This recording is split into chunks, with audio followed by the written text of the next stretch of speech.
ഇന്ന് കൊറേ മഴ ഉണ്ടായിരുന്നു. നിങ്ങളുടെ അവിടെ മഴ ഉണ്ടായിരുന്നോ? ഇവിടെ നല്ല മഴ പെയ്യാണ്. അപ്പൊ വേറൊരു വീഡിയോ ആയിട്ട് ഈ വീഡിയോ ആഡ് ചെയ്യാണ്. അപ്പൊ വീഡിയോ എൻജോയ് ചെയ്തു ലൈക്ക് ചെയ്യാ, സബ്സ്ക്രൈബ് ചെയ്യാ, ആ ബെൽ ബട്ടൺ അങ്ങ് അടിച്ചു പൊട്ടിച്ച് നമുക്ക് നേരെ വീഡിയോയ്ക്ക് പോവാം.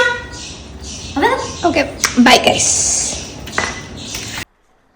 അപ്പം ഞങ്ങൾ ഇന്ന് പോകുന്നത് ചാത്തൻകുട്ടൂറും താലപ്പൊലിക്കാണ് കേട്ടോ. ചാത്തൻകുട്ടൂറും താലപ്പൊലി അമ്മ വീട് അവിടെയാണ്. ഞങ്ങളെല്ലാം എങ്ങോട്ട് പോകുമ്പോഴും ചാത്തൻകുട്ടൂറും ഭഗവതി തൊഴുതിട്ടാണ് പോകുക കേട്ടോ. ഇതാണ് കുണ്ടട മഹാശിവക്ഷേത്രം. അങ്ങോട്ടാണ് കേട്ടോ എഴുന്നള്ളത്തം വരിക. അപ്പം ഞങ്ങളവിടെ എത്തിയപ്പോഴത്തേനും കുറച്ച് വൈകിപ്പോയി. അത് കാരണം കുടവരവൊന്നും കണ്ടില്ല. കഴിഞ്ഞ് അന്നദാനമൊക്കെ കഴിച്ച് നിന്നപ്പോഴത്തേനും അവിടെ ശർക്കര വെള്ളം കൊടുക്കണ്ടായിരുന്നു കേട്ടോ. ഞാനും ചിച്ചും പിച്ചും ഞങ്ങളതൊക്കെ കുടിച്ചു. അങ്ങനെ അവിടെ ഇരുന്നപ്പോഴത്തേനും നമ്മുടെ ഇത് തുടങ്ങിയിട്ടുണ്ടായിരുന്നു കേട്ടോ, കൊട്ടും കാര്യങ്ങളൊക്കെ മേളം. അപ്പോൾ അതുകൊണ്ട് കുറച്ച് നേരമൊക്കെ അവിടെ ഇരുന്ന് നല്ല വെയിലായിരുന്നു, കാല് ഫുള്ളുണ്ടായിരുന്നു. അതേപോലെ തന്നെ നല്ല മഴക്കാറും ഉണ്ടായിരുന്നു കേട്ടോ. അപ്പോൾ ഇനിയിപ്പോൾ 4 മണിക്കാണ് എഴുന്നള്ളത്തം കൊണ്ടിടക്കി പോവാട്ടോ. കേരളത്തിൽ തന്നെ ഏക കുടർച്ചിലുള്ള ക്ഷേത്രമാണ് കേട്ടോ ശാസ്താവൻകൊണ്ടൂറും. അപ്പോൾ ഇവിടെ ആദ്യം അയ്യപ്പസ്വാമിയായിരുന്നു, പിന്നെ തിരുമാതാംകുന്നിലമ്മ കുടപ്പുറത്ത് വന്നു എന്നാണ് ഐതിഹ്യം. അതുകൊണ്ടാണ് കേട്ടോ ഇവിടെ മാത്രമേ ഉള്ളൂ കുടർച്ചിൽ. ഞങ്ങളുടെ അമ്മേൻ്റെ വീട് അവിടെയാണ്. അപ്പോൾ ഞങ്ങൾ എല്ലാ വർഷവും ഒരു ബുദ്ധിമുട്ടും ഇല്ലെങ്കിൽ നമ്മൾ എന്തായാലും താലപ്പൊലിക്ക് പോകാറുണ്ട് കേട്ടോ. നല്ല മഴക്കാറായിരുന്നു. അപ്പോൾ ഞങ്ങൾ എല്ലാവരും വെയിറ്റ് ചെയ്തിരിക്കുകയാണ് എഴുന്നള്ളത്ത് ഇറങ്ങണം നോക്കാൻ വേണ്ടി, കാണാൻ വേണ്ടിയിട്ട്. അപ്പോഴത്തേക്കും നല്ല മഴ പെയ്തു. മഴയത്ത് അവിടെ സൈഡിലെല്ലാവരും അവിടെ ഇവിടെയൊക്കെയുള്ള സ്ഥലത്തൊക്കെ കയറിയിരുന്നപ്പോഴത്തേനും ഭൂതം വന്നു കേട്ടോ, ദേശഭൂതം. അത് കുറച്ച് ദിവസം മുന്നേ തന്നെ കിട്ടും തോന്നുന്നുണ്ട്. അവിടെ അമ്മയുടെ വീട്ടിലൊക്കെ വരാറുണ്ട് തോന്നുന്നു. നമുക്ക് അതിനൊന്നും അങ്ങനെ മുന്നേ പോയി കാണാനുള്ള സമയം കിട്ടാറില്ല.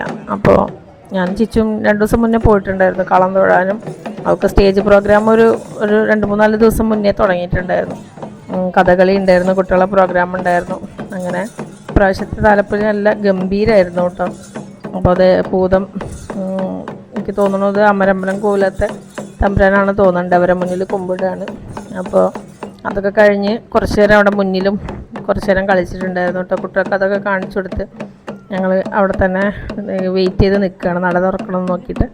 നട തുറന്ന് പൂജയും കഴിഞ്ഞ് കഴിഞ്ഞാൽ ഉടനെ തന്നെ നമ്പീശം കുളിച്ച് നിന്ന് കഴിഞ്ഞാൽ കുട ഉറഞ്ഞ് കൂടെ ആനയും എല്ലാവരും നല്ല രസമായിട്ടാണ് നമ്മൾ അവിടെ വരെ ഓടിയിട്ടാണ് പോവുക. കുട ഓടുന്നതിനനുസരിച്ച് എല്ലാവരും ഒപ്പം ഓടും. അപ്പോൾ ഇപ്രാവശ്യം പിന്നെ അമ്മയ്ക്കും വയ്യ, കുട്ടികൾക്കൊക്കെ ആനേൻ്റെ ഒപ്പം ഓടാൻ ചെറിയൊരു പേടിയുള്ള കാരണം ഞങ്ങൾ മുന്നിൽ പോയിട്ടോ. അത് ഭൂതം അവിടെ കളിച്ചുകൊണ്ടിരിക്കുകയാണ്. അപ്പോൾ ആന വന്നപ്പോൾ ഞാൻ കുറച്ച് പുറകേക്കുന്നു കേട്ടോ. കുറച്ച് കുറുമ്പുള്ള ആനയെന്ന് തോന്നുന്നു. നമ്മളെ വൈലാശ്ശേരി അർജുനാണ്. അർജുന തിടമ്പ് ഏറ്റാൻ വേണ്ടിയിട്ട് നെറ്റിപ്പട്ടൊക്കെ കിട്ടി കുളിയൊക്കെ കഴിഞ്ഞ് സുന്ദരക്കുട്ടനായി വന്നിട്ടുണ്ട്. കോമരം അവിടെ വിളിച്ചപ്പെടുകയാണ് കേട്ടോ. അത് കഴിഞ്ഞിട്ട് നമ്മുടെ ആനപ്പുറത്ത് തിടമ്പേറ്റാണ്. നമ്മുടെ മുരളി നമ്പൂരിയും രമേശൻ തിരുമേനിയും കേട്ടോ ആനപ്പുറത്ത് കയറിയിട്ടുള്ളത്. ഞങ്ങൾ നമ്മുടെ കാളക്കണ്ടത്തിൽ കുട എത്തുമ്പോഴത്തേനും ഞങ്ങൾ ഇപ്പുറത്ത് കൂടെ സൈഡിൽ കൂടെ ഞാനും ചിച്ചും ബിച്ചൂട്ടനും അമ്മയൊക്കെ കൂടി മേമന്മാരും കുട്ടികളെല്ലാം ഞങ്ങൾ അപ്പുറത്ത് കൂടെ അങ്ങനെ വേഗം കുണ്ടടക്കി നടന്നുകൊണ്ട്. കാരണം ആനേൻ്റെയും കുടയിലും പോടാൻ വലിയൊരു ബുദ്ധിമുട്ട്. ഇതാണ് കേട്ടോ കുട ഉറച്ചിൽ. അനിയേട്ടൻ കുളിച്ച് ശുദ്ധമായിട്ട് വന്ന് കുട പിടിച്ച് ഭഗവതി പ്രാർത്ഥിച്ച് നിൽക്കുമ്പോൾ ഇങ്ങനെ കുട ഉറയുന്നു കേട്ടോ. ഇനി അവിടെ കുണ്ടട അമ്പലത്തിലെത്തിയിട്ട് കണ്ണ് തുറക്കുള്ളത് വരെ കുട തിരുമാതാംകുന്നിലമ്മയുടെ ഈ ഒരു കുടവരവ് അതിവിടെ മാത്രമേ ഉള്ളൂ കേട്ടോ. ഞാനും കുട്ടികളും അമ്മയൊക്കെ നേരത്തെ അവിടെ എത്തി അമ്പലത്തിൻ്റെ ഉള്ളിൽ കയറി. ഇനി അവിടെ കുടയും അതാ വരുന്നുണ്ട്, ആന അതിൻ്റെ പുറകിലും വരുന്നുണ്ട്. ഇത് കഴിഞ്ഞ് കഴിഞ്ഞാൽ ഉള്ളിൽ ആ തിടമ്പ് ഇറക്കി ഉള്ളിൽ കൊണ്ടുവന്ന് പൂജ ചെയ്യും കേട്ടോ. ഇനിയിപ്പോൾ കുട ഇവിടെ നിൽക്കും. പിന്നെ തിരിച്ച് പോകുമ്പോൾ ഏറ്റിയിട്ടാണ് കേട്ടോ പോവുക. ഇങ്ങോട്ട് വരുമ്പോൾ ഉറഞ്ഞിട്ടും വരും, അങ്ങോട്ട് പോകുമ്പോൾ കുട ഏറ്റിയിട്ടും പോവും. അങ്ങനെ ഉള്ളിൽ തിടമ്പ് ഇറക്കി ഉള്ളിൽ വന്ന് പൂജയൊക്കെ കഴിഞ്ഞിട്ട് പിന്നെ തിരിച്ച് അമ്പലത്തിൽ പ്രദക്ഷിണമൊക്കെ വെച്ചിട്ട് തിരിച്ച് അങ്ങോട്ട് തന്നെ പോവും. ആദ്യമൊന്നും തിരിച്ച് എല്ലാവരും കൂടെ അമ്മയൊക്കെ പറയും പോകാൻ പാടില്ല എന്ന് പറഞ്ഞിട്ട് പോകാറുണ്ടായിരുന്നു. പക്ഷെ ഇപ്പോൾ എല്ലാവരും തിരിച്ച് പോകുന്നൊക്കെ ഉണ്ട്. അപ്പോൾ ഉള്ളിലത്തെ പൂജയ്ക്ക് കഴിഞ്ഞ് അവിടെ കോമരം വെളിച്ചപ്പാടൊക്കെ കഴിഞ്ഞിട്ട് പുറത്തു കൂടെ പ്രദക്ഷിണം ഉണ്ടാവും കേട്ടോ. ഞങ്ങളവിടെ തന്നെ ഉള്ളിൽ കയറി നിന്നിട്ടുണ്ടായിരുന്നു നേരത്തെ എത്തിയാണ്.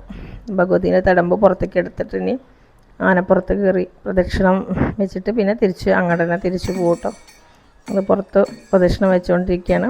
അതിനിടയ്ക്ക് അവിടെ ശങ്കരനായുടെയും ഭൂതവും കാളയൊക്കെ കളിക്കുന്നുണ്ടായിരുന്നു കേട്ടോ. ശങ്കരനായുടിയുടെ അവർ ആ തൊപ്പിയും ആ വടിയൊക്കെ ഇപ്പോൾ പൊട്ടിച്ച് കളയും. ഇതൊക്കെ കാണാൻ നല്ല ഇത് ഇവിടെ തന്നെ കാണാൻ പറ്റുള്ളൂ. പിന്നെ ഇത് അങ്ങാടിപ്പുറത്തുണ്ടോയെന്ന് തോന്നുന്നു, പക്ഷെ അങ്ങാടിപ്പുറത്ത് ഞാൻ അതുവരെ അങ്ങനെ കണ്ടിട്ടില്ല. ഇത് കുട കണ്ടോ ഏറ്റിയിട്ടാണ് തിരിച്ച് അങ്ങോട്ട് പോകുന്നത് കേട്ടോ. ആനപ്പുറത്ത് തടമ്പ് ഏറ്റിയിട്ട് അവർ തിരിച്ച് വടിയും തൊപ്പി അവർ അടിച്ച് പൊട്ടിക്കും. അതിവിടെ തന്നെ പൊട്ടിച്ചിട്ടാണ് അവർ പോവുക. അവരൊക്കെ എത്രയോ ദിവസം 41 ദിവസമൊക്കെ നോമ്പ് എടുത്തിട്ടാണ് കേട്ടോ അവരിത് കെട്ടുന്നത്. മടോളിക്കുന്ന് തറവാട്ടിനാണ് നമ്മുടെ കുട കെട്ടാനുള്ള അവകാശം ഉള്ളത്. അവരാണ് കേട്ടോ എല്ലാ വർഷവും കെട്ടുന്നത്. അങ്ങനെ അത് പൊട്ടിച്ച് കളഞ്ഞ് തിരിച്ച് അവർ ആനയും കുടയെല്ലാം അങ്ങോട്ട് തിരിച്ച് പോയി. അത് കഴിഞ്ഞതിന് ശേഷം ഞങ്ങളെല്ലാവരും പുറകെ തന്നെ താല്പര്യപ്പറമ്പേക്ക് പോന്നു കേട്ടോ. താല്പര്യപ്പറമ്പിൽ നല്ല ശിങ്കാരിമേളവും എല്ലാം ഉണ്ടായിരുന്നു. കുട്ടികൾക്ക് ഐസ്ക്രീമൊക്കെ വാങ്ങിക്കൊടുത്ത് കുറച്ച് നേരം അവിടെ കണ്ടു നിന്നപ്പോഴത്തേനും സന്ധ്യ ആവണതിന് മുന്നേ നിലമ്പൂർക്ക് എത്താനുള്ള കാരണം അധികം നേരം നിൽക്കാനും പറ്റില്ല. അപ്പോൾ ഇവിടെ ഇങ്ങനെ വേഷങ്ങളൊക്കെ കെട്ടി എല്ലാം എത്തിയിട്ടുണ്ട് കേട്ടോ. നല്ല രസമായിരുന്നു. കുട്ടികളൊക്കെ നല്ല അർമാദിച്ച് കളിക്കുകയായിരുന്നു. ചിച്ചൂനും അമ്മൂനും ബിച്ചൂട്ടിനൊക്കെ കളിക്കണമെന്നുണ്ടായിരുന്നു. എനിക്കും ഉണ്ടായിരുന്നു, പക്ഷേ അത്രയ്ക്ക് തിരക്കിനിടയിൽ പോയി കളിക്കാൻ പറ്റാത്ത സാഹചര്യം കൊണ്ട് ഞങ്ങൾ കളിച്ചില്ല. ലാലുമാവിനെ കുറേ തിരഞ്ഞു, പക്ഷേ കണ്ടില്ല, ആൾ എവിടെയൊക്കെ ആയിരുന്നു. ഞങ്ങളങ്ങനെ കുറച്ച് നേരം കുട്ടികൾക്ക് വേണ്ട സാധനങ്ങളും ഐസ്ക്രീമൊക്കെ വാങ്ങി ഭഗവതീൻ്റെ കാള തിരിച്ചു പോണത് കേട്ടോ. ബാക്ക് വശം മുന്നിക്കാക്കിയിട്ടാണ് അങ്ങോട്ട് പോകുമ്പോൾ പോവുക കേട്ടോ. അത് കഴിഞ്ഞ് ഞങ്ങൾ കുറച്ച് നേരമൊക്കെ താല്പര്യപ്പറമ്പിൽ കളികളൊക്കെ കണ്ടു നിന്നു. പൊരിയും കാര്യങ്ങളൊക്കെ വാങ്ങി. പിന്നെ വണ്ടിയും ചെരുപ്പൊക്കെ എടുക്കാൻ വേണ്ടി അമ്പലത്തിന് അങ്ങോട്ട് വന്നപ്പോഴേക്ക് എഴുന്നള്ളത്താണ്ട് എത്തിയിട്ടുണ്ടായിരുന്നു കേട്ടോ. ജസ്റ്റ് ഒന്ന് കയറി കുറച്ച് നേരം ഒന്ന് പഞ്ചാരിമേളം കണ്ടു നിന്ന് അപ്പോഴത്തേനും നിലമ്പൂർക്കെത്താനുള്ള ധൃതി കാരണം നമ്മൾ വേഗം കൊണ്ടിടക്ക് എത്തിയിട്ടോ. അപ്പോൾ ഇത്രയുള്ളൊരു കുഞ്ഞു വീഡിയോ, നിങ്ങൾക്ക് വീഡിയോ ഇഷ്ടമായി ലൈക്ക് ഷെയറും ചെയ്യാം കേട്ടോ. ബൈ. അടുത്ത